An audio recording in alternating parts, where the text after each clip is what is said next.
Doctor صاحب یہ فرمائیے کہ قریب کے عہد میں سیرت کا محدثانہ اسلوب متعارف ہوا ہے، اس کے بارے میں آپ کیا فرماتے ہیں؟ محدثانہ اسلوب دو بڑے عنوانات کے ضمن میں ہمارے یہاں بیان ہو رہا ہے اور ہونا چاہیے۔ ایک ہے خاص طور سے اردو میں یہ عنوان متعارف ہوا، ہمیں بھی کچھ موقع ملا اس پہ لکھنے کا، وہ ہے اردو سیرت نگاری کے مناہج و اسالیب۔ لیکن یہ موضوع بڑا طویل موضوع ہے۔ اردو سیرت نگاری کے مناہج و اسالیب پر ہم نے کچھ لکھنے کی کوشش کی ہے، عربی میں اس پہ کام ہو رہا ہے، اور عربی میں جو مناہج ہیں وہ الگ ہیں اور جداگانہ طور پر علیحدہ سے ہماری توجہ کے مستحق ہیں۔ تو ایک تو وہاں پہ اس کو ڈسکس ہونا چاہیے، اور کچھ کسی حد تک میں نے عرض کیا، ہم نے ذکر بھی کیا۔ دوسرا ہے یہ بنیادی طور پر اصول سیرت نگاری کا عنوان۔ بدقسمتی سے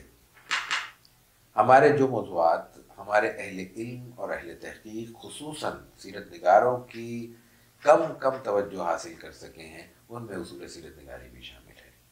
اصول سیرت نگاری پر بالکل ابتدائی عہد میں تو کچھ بھی میسر نہیں آتا۔ کچھ لوگوں نے اگر کوشش کی تو مختلف اہل علم اہل قلم کی سیرت نگاروں کی تحریروں کے مناہج متعین کرنے کی کوشش کی، اور وہاں سے کچھ اصول بھی یقیناً مستنبط ہوئے۔ لیکن اگر ابتدائی معلومات اور اردو کی سیرت نگاری کے ابتدائی عہد کو ہم پیش نظر رکھیں تو سر سید کی سیرت نگاری کی جو اولیات شمار ہو سکتی ہیں، ان میں بہرحال اصول سیرت نگاری کو بھی ڈسکس کرنا ہے، جس کے بہت سے پہلوؤں سے شاید اتفاق ممکن نہ ہو، اور بعد کے سیرت نگاروں نے ان کو قبول بھی نہیں کیا، لیکن ایک بحث کا آغاز بھی کیا۔ یہ سر سید کی ابتدائی اولیات ہیں، اولیات میں شمار ہونے کے لائق ہیں، اور پھر ان میں بہت سے پہلو وہ ہیں جو آج ہمارے یہاں پیش نظر ہیں۔ اہل سیرت نگار ان سے استفادہ کرتے ہیں، ایک بات تو یہ۔ اور پھر اس سلسلے کو کہہ سکتے ہیں کہ دبستان سر سید ہی کی ایک شخصیت جو براہ راست بعد میں اپنے کام کے حجم کے اعتبار سے، کیفیت اور کمیت کے اعتبار سے ایک دبستان کی صورت میں ہمارے سامنے آئی، اور امام سیرت کا ہم اس کو مقام دیتے ہیں، وہ علامہ شبلی نعمانی ہے، جنہوں نے سیرت النبی کے بالکل شروع میں باقاعدہ اصول سیرت کو نہ صرف یہ کہ بیان کیا، بلکہ ان کو مثالوں کے ساتھ برتنے کی بھی کوشش کی۔ ظاہر ہے کہ میں نے لفظ استعمال کیا کہ برتنے کی کوشش کی۔ شبلی پر، سر سید کے بعد شبلی پر جو نقد ہوا ہے، ان میں ایک پہلو یہ بھی ہے کہ وہ انہوں نے جو اصول بیان کیے تھے مکمل طور پر اس کی پاسداری نہیں کر سکے، لیکن یہ اعتراض میرا خیال ہے کہ بہت زیادہ وزن کا حامل نہیں ہے، اس لیے کہ اصول کی بحث انہوں نے الگ کی ہے، اور پھر ان اصولوں کی روشنی میں ایک کتاب لکھنے کی کوشش کی ہے۔ تو جہاں فرق آیا ہے وہ وہی ہے جو عام طور پر ہمارے تھیوریز میں پریکٹیکل کرتے ہوئے آتا ہے۔ تھیوریز بیان کی جاتی ہیں، جب پریکٹیکل کرتے ہیں ہمارا ایکسپیرینس کچھ اور کہتا ہے، ہمارا تجربہ کسی اور جانب لے جاتا ہے، تو یہ ایک فرق ہے، یہ فطری فرق ہے۔ لیکن ظاہر ہے کہ شبلی نے اس کو ان اصولوں کو الگ سے بیان کرنے کی سعی کی، یہ ہمارے لیے ان کا احسان ہے۔ پھر اس کو مولانا عبدالرؤف دانا پوری نے آگے بڑھایا، اور پھر بعض دوسرے حضرات آئے، اور قریب کے عہد میں ڈاکٹر یاسین بدر صدیقی صاحب نے اس حوالے سے بہت سے کامیاب اشارے کیے ہیں۔ کامیاب اشارے کا لفظ میں اس لیے استعمال کر رہا ہوں کہ براہ راست انہوں نے اصول سیرت نگاری کو ایک آدھ گفتگو کے علاوہ نہیں چھیڑا، لیکن جو ان کے مصادر سیرت کی مختلف گفتگو ہیں، مختلف ان کے خطبات ہیں، ان میں بہرحال اصول سیرت نگاری کے حوالے سے اہم مباحث اور اہم اشارے، بڑے اشارے ملتے ہیں۔ تو یہ اصول سیرت نگاری کا عنوان ہے۔ لیکن یہ ہے کیا محدثانہ اسلوب؟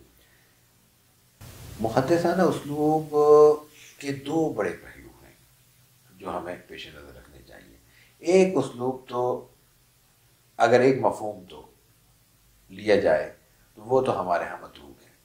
وہ تو یہ ہے کہ جیسے حدیث بیان کی جاتی ہے، ایک واقعہ ہے، ایک واقعے کی جزیات بیان کرتے ہوئے 10 روات نے 10 الگ الگ سندوں کے ساتھ 10 الگ الگ واقعات بیان کیے ہیں، جو ایک واقعے کا، بڑے واقعے کا تسلسل ہے۔ آپ صلاۃ التسلیم حجۃ الوداع کے لیے جاتے ہیں تو اب آپ گھر سے نکلے، آپ سواری پر بیٹھے، آپ نے احرام باندھا، آپ نے نیت کی، آپ نے 2 رکعت پڑھی، 2 رکعت کے بعد یہ دعا کی، یہ واقعات ہیں چھوٹے چھوٹے، لیکن ایک بڑے واقعے کا تسلسل ہے۔ ان کو آپ جب روات کے ساتھ، روات کی تفصیل کے ساتھ، سند کے ساتھ بیان کریں گے تو یہ 10 واقعے ہوں گے، 10 متون ہوں گے، 10 حدیثیں ہوں گی، لیکن ایسا کوئی بیان نہیں کرتا۔ یہاں پھر دوسری بحث انوالو ہو جاتی ہے جو محدثانہ اسلوب ہی کی ایک بحث ہے، وہ یہ کہ کیا روایت میں جمع جائز ہے۔ یہ بحث بہت تفصیلی ہے اور بہت عرصے سے ہمارے ہاں رہی ہے، لیکن اہم ترین بات یہ ہے اور محدثانہ اسلوب کے لیے اس حوالے سے اس مفہوم میں ہمارے لیے مشعل راہ ہے، وہ ہے بالکل بخاری کے ابتدا میں کتاب بد الوحی کی جو باب بد الوحی کی جو روایت ہے حضرت عائشہ صدیقہ رضی اللہ تعالیٰ عنہ کی، وہ حضرت عائشہ کی وہ روایت میں، اس روایت میں 4-5 بڑے عنوانات ہیں۔ آپ ارشاد و تسلیم کا تحنس، غار حرا میں قیام، وحی اول، پھر گھر تشریف لانا، حضرت عائشہ حضرت خدیجہ الکبریٰ کا تسلی دینا، اس کے بعد ورقہ بن نوفل کے پاس جانا، درمیان میں نماز کا واقعہ، وضو کا معاملہ، یہ جو الگ الگ ٹکڑے ہیں یہ کیا باور کیا جا سکتا ہے کہ کیا اسی ترتیب سے بیان ہوئے ہوں گے؟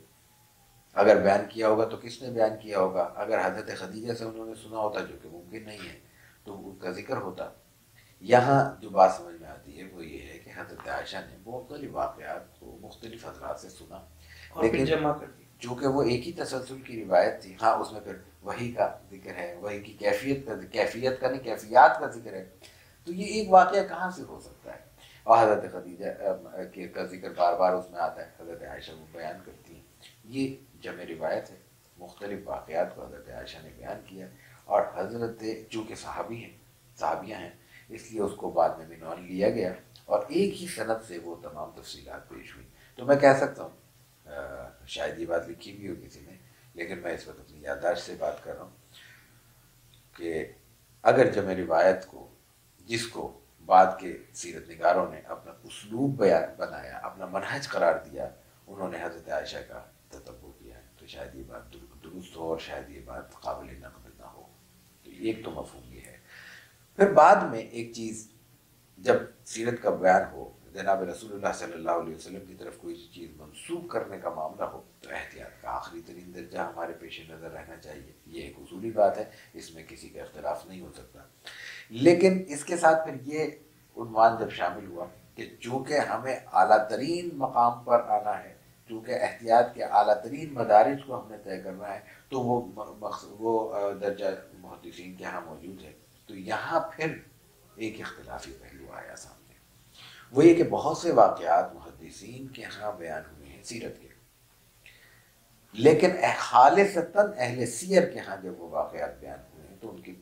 کہیں توقیت میں فرق ہے، کہیں تفصیل میں فرق ہے، کہیں تقدیم و تاخیر کا مسئلہ ہے، اور یہ تقدیم و تاخیر بعد جگہ بڑی الجھنوں کا باعث بھی بن جاتی ہے۔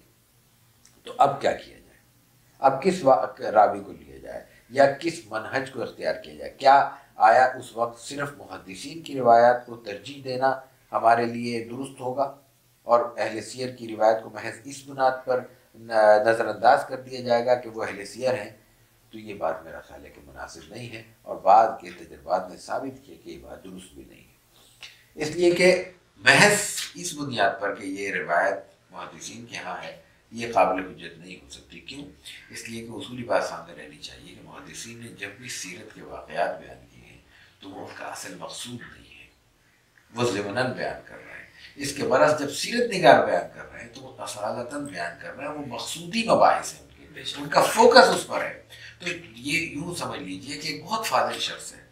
لیکن اس کا وہ دائرہ تخصص نہیں ہے، اور ایک بہت اس فضل و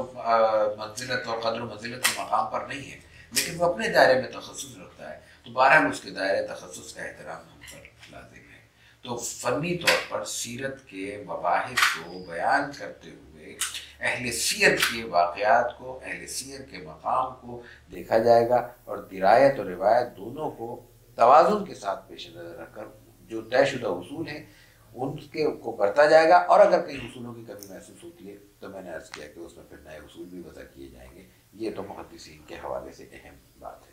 لیکن اس سے بھی آگے ایک اور دلچسپ بات اس عنوان کی جو تکمیل کرتی ہے وہ یہ ہے کہ جوہری اعتبار سے جو کچھ محدثین نے بیان کیا اور جو کچھ اہل سیر نے بیان کیا، میں پھر عرض کروں جوہری اعتبار سے دونوں کے لوازمے میں کوئی فرق نہیں ہے۔ صحیح، اس کا مفہوم یہ ہوا کہ یہ بحث محض نظری بحث ہے، عملی طور پر اس بحث کی اس کی بہت زیادہ تفصیلات میں فرق نہیں ہے، توقید میں کئی جگہ فرق ہے لیکن وہ بڑا محدود سا ہے۔ اگر واقعات سیرت کو عنوانات کی فہرست کی صورت میں مرتب کیا جائے تو وہ ایک چھوٹی سی کتاب ہمارے یہاں سے عکس سیرت کے نام سے مرتب ہوئی، والد صاحب نے اس کو مرتب کیا، تو وہ 450 کے قریب عنوان ہیں، 452 454 عنوانات ہیں۔ 450 عنوانات میں اگر واقعات کی ترتیب میں کہیں فرق آتا ہے 8-10 واقعات میں، تو جوہری اعتبار سے سیرت کے لوازمے میں کیا فرق ہوا؟ کوئی فرق نہیں۔ ہمارے بہت قریب کے عہد کے ایک بڑے سیرت نگار تھے، اردو میں بڑا کام کیا، ہمارے بزرگ تھے، مخدوم تھے، مولانا ابراہیم فیضی صاحب، ہماری درخواست پہ انہوں نے ایک کام کیا، ہمارے ادارے سے شائع ہوا، حیات طیبہ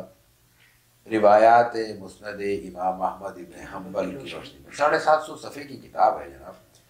اس کا مواد سامنے رکھ لیں، ابن اسحاق کو سامنے رکھ لیں، ابن ہشام کو سامنے رکھ لیں، عیون الاثر کو سامنے رکھ لیں، حلبی کو سامنے رکھ لیں، شامی کو سامنے رکھ لیں، کسی بھی مستند ترین کتاب سیرت کو سامنے رکھ لیں، بنیادی لوازم میں کوئی فرق نہیں۔ کچھ واقعات کی ترتیب میں تبدیل تاخیر ہوگی، کچھ کی تفصیلات، کچھ کی جزیات میں فرق ہوگا۔ یہاں ضمن میں عرض کر دوں کہ ہم جب محدثین کی سیرت نگاری کی بات کرتے ہیں تو پھر عام طور پہ جو نزلہ گرتا ہے وہ باغی پہ گرتا ہے، پھر تھوڑا سا نزلہ جو بچ جاتا ہے وہ ابن اسحاق پہ بھی گرتا ہے۔ واقعی کے یہاں کوئی واقعہ نیا نہیں ملتا، وہی غزوہ بدر ہے، وہی غزوہ احد ہے، اس کی تفصیلات میں اضافہ ملتا ہے۔ تو اگر کوئی شخص